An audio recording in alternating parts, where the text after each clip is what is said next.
Hello everyone, today we are going to talk about how to create a sales quotation and sales order to process customers' order. So first let's check the inventory level.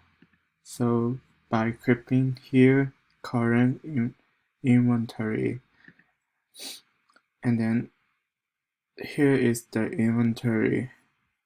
So for now, let's go to create a sales quotation. So let's click sales, and then this is the quotation that I have already created. And then what we are going to do is check the information and then send by email.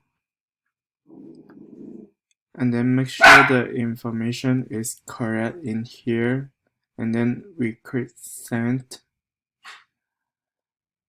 So the quotation is sent for this sales quotation, and then after that we need to confirm.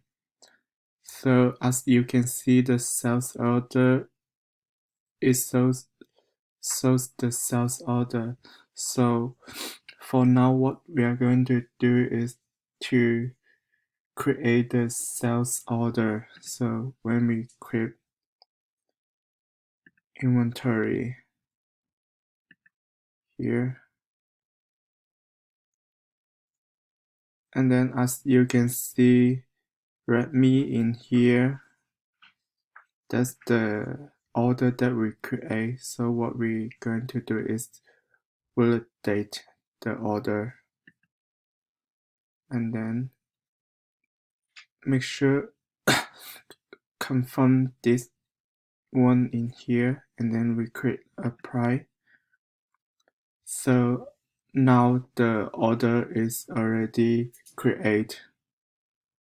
Thank you. After we create the order, we still need to check the inventory level. So let's create reporting and inventory report.